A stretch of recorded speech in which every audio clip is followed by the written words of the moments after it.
กับเมนูลาวูหัวแซ่บๆทุกคนมื้อนี้นะซึ่งว่าจะมี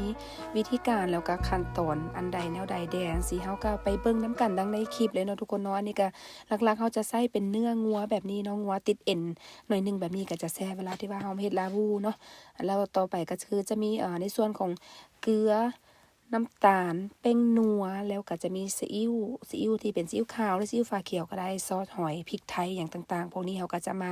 เทรวมกันลงไปในขั้นตอนนี้เลยเด้อทุกคนเด้อซึ่งว่าอัตราส่วนของส่วนประกอบทุกอย่างนั้นทุกก็ได้ขึ้นให้อยู่เทิงหน้าจอแล้วเนาะว่ามีอันใดแดแล้วก็ใส่ในอัตราส่วนเท่าใดที่ว่าเราเฮ็ดลาวูในมื้อนี้เนาะหรือว่าเขาเอิ้นว่าอย่างบีฟสตูเนาะสตูเนื้อเนาะที่ว่าเราใส่เฮ็ดมื้อนี้ว่ามีอันใดแดก็ให้สังเกตเบิ่งตามหน้าจอได้เลยเนาะทุกคนเนาะซึ่งเราจะเทรวมเครื่องประกอบทั้งหมดหั่นลงไปในขั้นตอนนี้เนาะเพราะว่าเราจะเอาไปหมักกันกับเนื้อก่อนที่เราจะเอาน้ำไปปรุงแต่งในขั้นตอนต่อไปเนาะทุกคนเนาะหลังจากที่ว่าเทรวมลงกันลงมาแบบนี้แล้วก็คือจะคลุกเข้าให้เข้ากันกับเนื้องัวเด้อทุกคนเด้อก่อนที่ว่าเราจะเอาไปพักไว้ในตู้เย็นแล้วก็ถึงจะเอาออกมาปรุงแต่งอีกเทื่อนึงเนาะ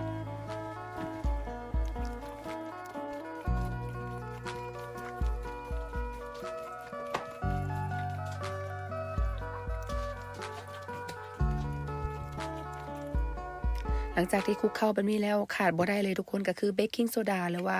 ผงฟูเนาะเราจะใส่ไปประมาณ1บ้วงกาแฟแบบนี้ทุกคนเพื่อว่าหยังเพื่อว่าให้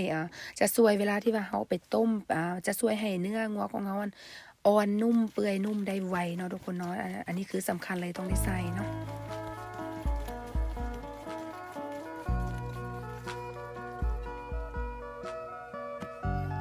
หลังจากใดแบบนี้เราก็จะมาแพ็คหรือว่ามาปิดไว้แล้วก็เอาไปพักไว้ในตู้เย็นประมาณครึ่งชั่วโมงหรือชั่วโมงนึงก็ได้เนาะทุกคนเนาะก่อนที่ว่าจะเอาออกมาปรุงแต่งเนาะหลังจากนั้นก็คือจะมีในส่วนของมันฝรั่งแล้วก็กะรดเนาะที่ใส่แต่ว่ามื้อนี้หันตุ้งหามักนัดบ่ได้ก็เลยบ่ได้ใส่เนาะนี่ก็จะเป็นซอสมักเล่นเนาะที่ว่าใส่จะเพื่อเพิ่มสีสันของลาวูได้อย่างดีเลยเนาะเพราะว่าการที่ว่าเราใส่ซอสมักเล่นแทนเพราะว่าตุ้งหามักเล่นสดๆบ่ได้เราก็ใส่เป็นตัวนั้นแทนเนาะอันนี้ก็คือจะเป็นบัตเตอร์หรือว่าเนยที่ว่าเป็นเนยจืดเราจะเอาใส่เป็นเนยแทนน้ำมันได้ทุกคนเด้อเพราะว่าจะเฮ็ดให้ลาวูของเราหั่นมีกลิ่นหอมแล้วก็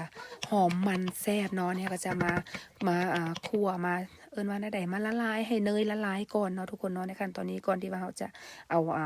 กระเทียมหอมเทียมที่ว่าเราทุบพอแตกๆแบบนี้แล้วลงไปคั่วหรือว่าไปเจียวให้หอมเนาะ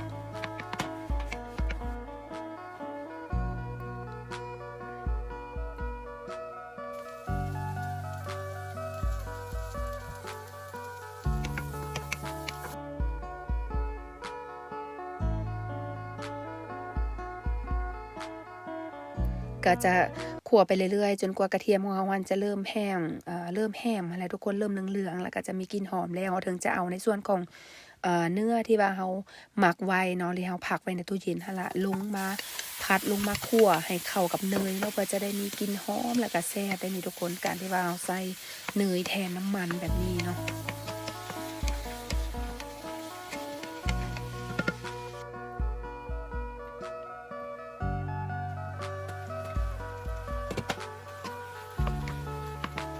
อันนี้ก็จะคั่วไปเรื่อยๆเด้อทุกคนเด้อต้องให้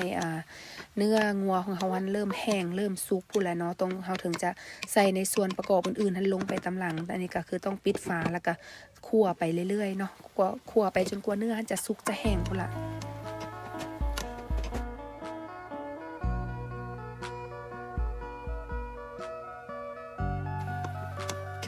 เวลาเขาคั่วไปก็จะสังเกตเลยว่าน้ำของซีนก็จะออกมานะทุกคนก็จะมีน้ำอันนี้ก็จะประมาณนี้ก็ได้แล้วเด้อแล้วก็เขาถึงจะมาเติมในส่วนของซอสมักเล่นเนาะแต่ถ้าผู้ใดที่ว่ามีมักเล่น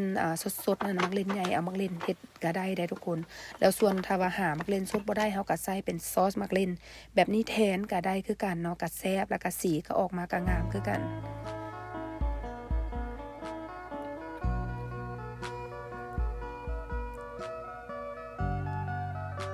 ห ในระหว่างนี้ก็จะลืมเด้อทุกคนต้องได้มันคนเนาะเพราะว่าเราก็จะใช้ไฟกลางในการต้มมันแหละบ่ได้ใช้ไฟแห้งหลายเพราะว่าหนึ่งก็เพื่อบ่อยากให้มักเลนนั้นแห้งแล้วก็ไหม้ไวเนาะนี่ก็ถึงจะมาเติมในส่วนของน้ำสะอาดอันนี้เราก็ใส่ไปให้พอท่วมซีนก็ได้แล้วทุกคนเพราะว่าก็ซีนที่เราใส่ก็บ่ได้แบบต้องต้มเป็นชั่วโมงขนาดนั้นประมาณ40นาทีนี่ก็ถือว่าใส่ได้แล้วทุกคนแล้วก็เนื้อก็จะเปื่อยนุ่มพอดีกินแล้วสินะ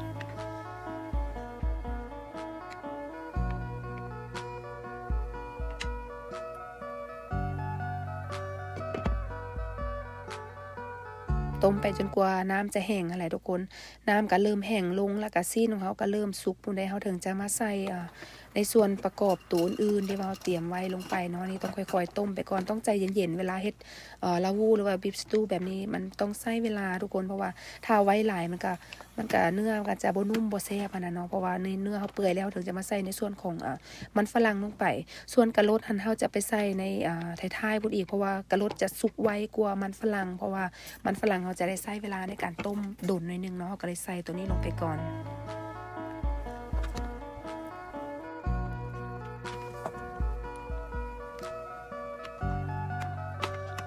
ในระหว่างนี้ก็ต้องได้มันคนเด้อทุกคนเด้อต้องได้คนแล้วก็ต้องได้มาเบิ่งนำเนาะว่า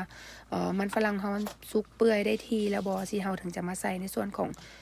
กะรดแล้วก็หอมใหญ่ลงไปเนาะทุกคนเนาะเพราะว่า2อย่างนี้ก็คือบ่ได้ต้มโดนเพราะฉะนั้นก็เลยเลือกที่จะมาใส่ในตอนท้ายเนาะเพราะว่าถ้าเฮาต้มแบบจนเละเกินไปมันจะเฮ็ดให้บ่น่ากินนะนี่ก็เลยว่าต้มในว่าใดเวลาที่พอดี ในตอนท้ายๆไปแล้วใส่ต้มไปประมาณ10นาทีที่ก็ถือว่าใส่ได้แล้วเสียนะ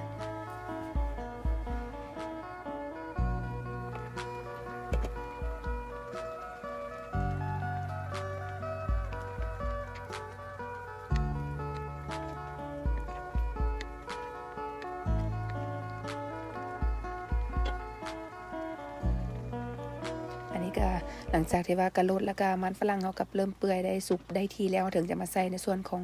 หอมใหญ่เนาะหรือว่าหอมบัวใหญ่ที่ว่าซอยไว้ลงไปเพราะตัวนี้หันบ่ได้ต้มโดนเลยทุกคนถ้าโดนหลายมันก็เละมันก็เฮ็ดบ่ให้บ่น่าแซ่บเนาะก็ต้องให้เป็นตอนเป็นหยังพอดีกินแบบนี้เนาะนี่ก็ต้มไปอีกหน่อยนึงก็ประมาณนี้ก็ถือว่าเรียบร้อยแล้วได้นี่ทุกคนทั้งกะรดแล้วก็มันฝรั่งแล้วก็หอมหัวใหญ่ของเฮาก็สุกได้ที่พอดีกินเนาะนี่ก็ถือว่าเรียบร้อยในการเฮ็ดลาวูเนาะนี่ก็เพื่อความมั่นใจก็อย่างที่บอกไปต้องเอาออกมาซิมทุกคนรสชาติปรุงตามหมักตามใจเฮาหมักเนาะแต่ว่าถ้าว่าในอัตราส่วนในปริมาณที่ว่าทุกเฮ็ดในมื้อนี้ก็ถือว่าพอดีกินพอดีเป๊ะเลยทุกคนเนาะนี่เมนูนี้นะบ่ว่าจะกินกับข้าวเจ้าข้าวสวยหรือว่ากินกับข้าวจีขนมปังนี่นะก็ถือว่าแซ่บได้นี่ทุกคนอันนี้ก็ถือว่าเรียบร้อยเนาะในการเฮ็ดลาวูเนื้องัวหรือว่าบีฟสตูของเฮาเนาะก็บ่ได้มีหยังยากพร้อมที่ว่าจะตักเสิร์ฟได้เลยได้ทุกคนนี่เรียบร้อยเนาะถ้าว่าผู้ใดที่ว่ามักกินอาหารสไตล์นี้แบบนี้สิก็ลองเอาไปเฮ็ดกินเองอยู่บ้านได้ง่ายๆเลยเนาะทุกคนเนาะหรือว่าสำหรับผู้ใดที่ว่ามีครอบครัวเป็นต่างประเทศแดนนี้เขาเจ้ากินกับข้าวจีกับขนมปังนี่ได้สบายเนี่ยเพราะว่ามักถึกใจแน่นอนเนาะสำหรับคลิปนี้ก็ต้องขอตัวลาไปก่อนเด้อทุกคนเด้อหวังว่าก็จะถึกใจเนาะแล้วก็เฮาก็มาเจอกันใหม่ในคลิปหน้าเนาะทุกคนเนาะ